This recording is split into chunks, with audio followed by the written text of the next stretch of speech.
Greetings and salutations, Earthlings. For some reason, Jersey is in my mind, so maybe somebody from Jersey is watching. What's up? Zube here, and I'm going to, today's going to be a little bit different. Every day is a little bit different, but it's going to be like a little story time. And then I'll pull a card. But if you're interested in a personal reading, my information is down below. It is January 22nd, but and this will be a collective kind of message, but it's also timeless. So just get some stuff burning, yo. Okay. So all morning I've been thinking about this story and it's a rehab story. Rehab stories are my favorite. They're amazing. But God, I'm like glowing. Better. Yeah, whatever. So when I first went to rehab, there was this lady and I had major beef with her. And I'm going to tell this from my side because it's the only side I can tell it from. But she was kind of a pain in the ass, and she had her own room. Well, there are 2 beds in every room.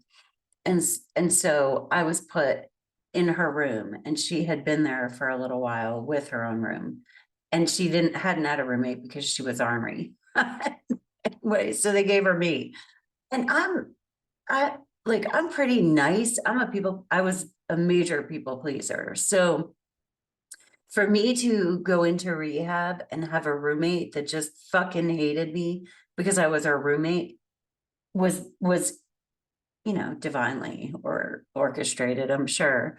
But we had beef, and it came to a culmination like a couple weeks in, and her and I exchanged words. We had a big fight. There's always a lot of big fights in rehab. It's amazing.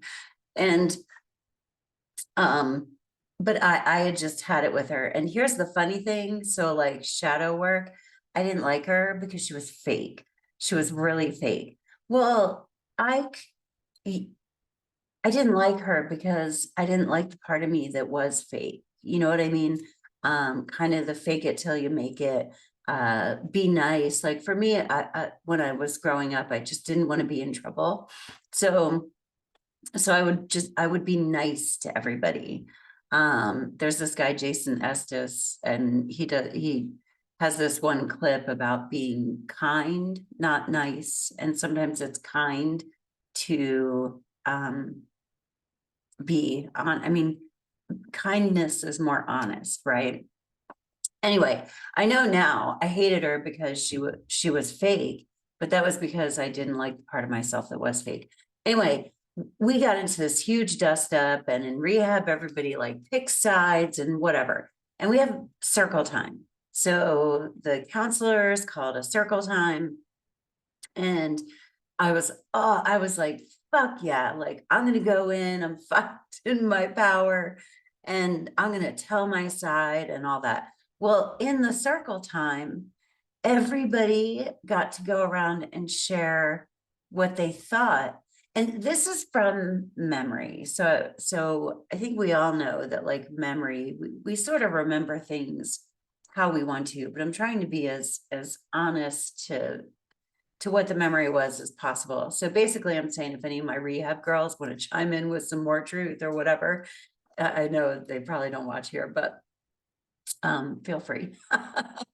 But everybody went around the circle, and it's hard. It was really, really, really hard for me to hear criticism. And I got super defensive and all of that. And there was a talking stick, and you could only talk if you had the stick in your hand. That was the rule. So I waded through this whole thing, and this one's on her side and that one's on the other girl's side. And when everybody's in rehab, I mean, it's just a big old fucking like house of mirrors, because everybody's dealing with their shadow and the hidden parts of themselves that they haven't looked at in sometimes ever. So I was like waiting and waiting and waiting for my turn to hold the fucking talking stick. And then the counselors called the meeting over, right? It was probably 12, I mean, there were probably 12 or 13 girls, you know, that girls, whatever. We were acting like girls at the time, but I never got it. And they said, oh no, they're like, you don't get to talk today. And not only that, but you are not allowed to talk about this to anybody. And there are tattletales in rehab, and it's all for good. You know, it really is for good. You're not allowed to discuss this with anyone for 24 hours, and then we'll like, you know, revisit it. And the long story, and I really didn't talk to anyone about it, you know, because I didn't want to get caught. Like I'm a rule follower to a fault sometimes. But anyway, the point is, the next day, when they came back to me, they were like, okay, so do you want to say your piece now? And I had nothing to say. And it wasn't even like a fuck you, I don't want to say anything or anything like that. But I had considered all of the things that people had said. I still didn't like that fucking bitch. But I had nothing to say. I was like, no, I don't. And so I took that, and I've carried that into like these days. There's just something about that about not reacting, you know, about giving yourself time for things to soak in. And it didn't change my feelings about her or anything like that. And it feels a little like that right now. And that doesn't mean that you like, I'm not advocating anything. Basically, if this message, if it makes you tingle or if it makes you go, oh yeah, I needed to hear that today, then it's for you, because there is value in speaking up. But that story was on my mind, so I wanted to share it. If you are watching this around the 22nd, we had the new moon in Aquarius yesterday. And this new moon in Aquarius is ruled by Saturn. I go by ancient astrology. It's Uranus if you go by modern astrology. But from the feeling of this new moon, it doesn't feel super good. We just had, it's in conjunction to Pluto. We are looking at power, control, manipulation, and that theme is just ever present. Venus is going to be conjunct Saturn. So we're taking a discerning look at our relationships, where we find value. And there could be a lot of dust ups. There could be a lot of games. There could be a lot of people just doing and saying the most. And there may just be value in stepping back a little bit so that you can internally interpret your response and just recognize who people are and how they're playing the game of life. Okay. I wore my Namaste shirt today, and I love Namaste because it's like the divine in me honors the divine in you, right? So I can Namaste an asshole. I can Namaste somebody I'm mad at, because I can honor still that they are a divine being. And whenever I get really aggro about things, I'm always like, okay, you know what? God loves them as much as God loves me. So cool your jets, humble yourself. And it feels a little bit like that right now. So I'm gonna pull a card. Cool story. This is the very first tarot deck that I ever had.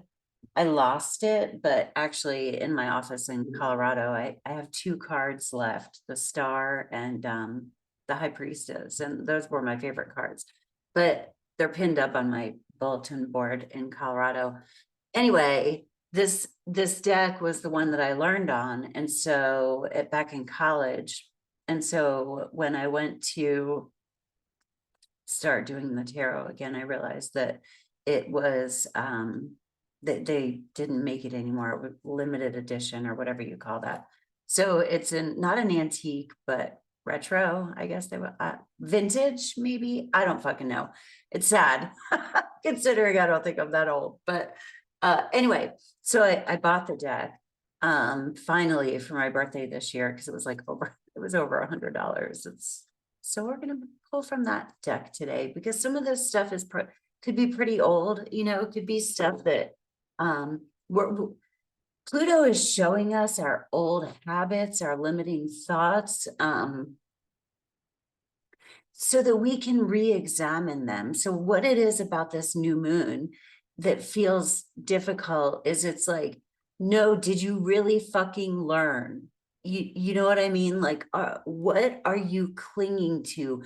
What old fears are you just trying to like positively sunshiny overcome?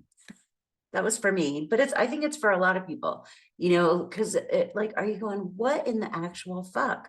Like, and it's like spirit is showing us. Oh, my ear's ringing.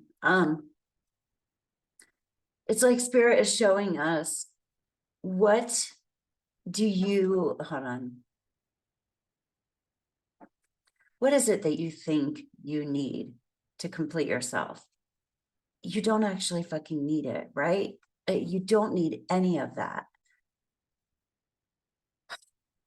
And that's hard, because we're dealing with the little like inner child who's like, do you mean I'm not going to get it?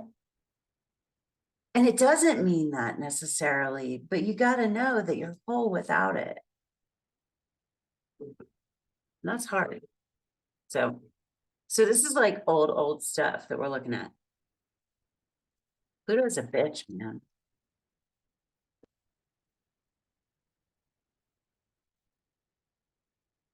Yeah. The Emperor. The Emperor and the Four of Swords. The Emperor is the boss card. That's funny. It's my mug of the day. But the Emperor, this is sitting in your throne, knowing that you are divine, knowing that you are sovereign, a sovereign being. It's being in full authority of yourself.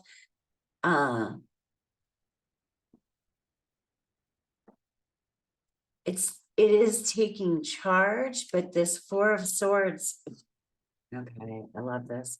There's a time to take action because I'm like, well, the Emperor does make things happen, so I'm like, but he came out with the Four of Swords, and the Four of Swords is quiet contemplation, meditation.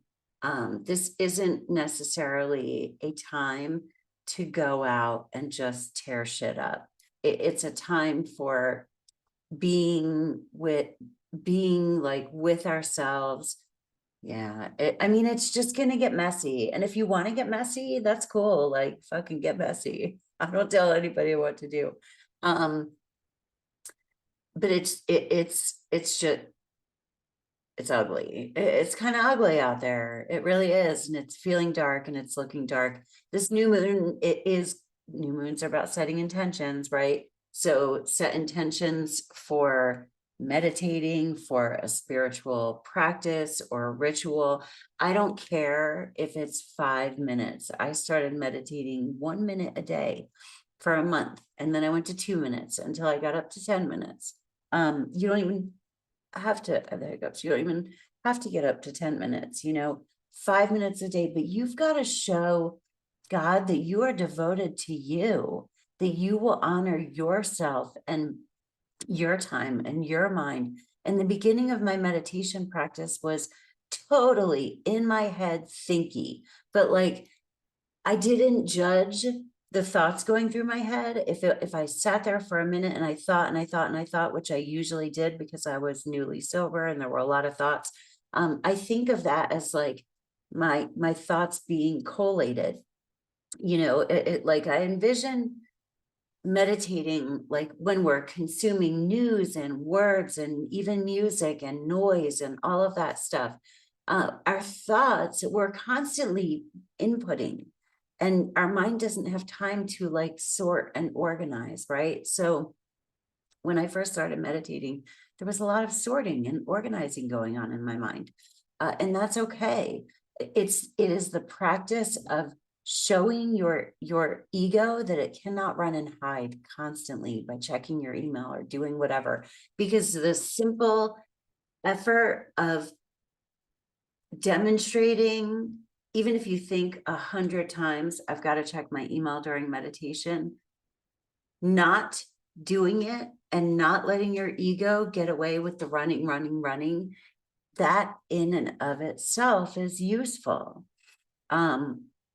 Anyway, and it's just going to become more and more important that we become spiritually connected, that we prioritize ourselves. So that's what it feels like. This is your collective message. I hope you have a great day on earth. Peace and namaste.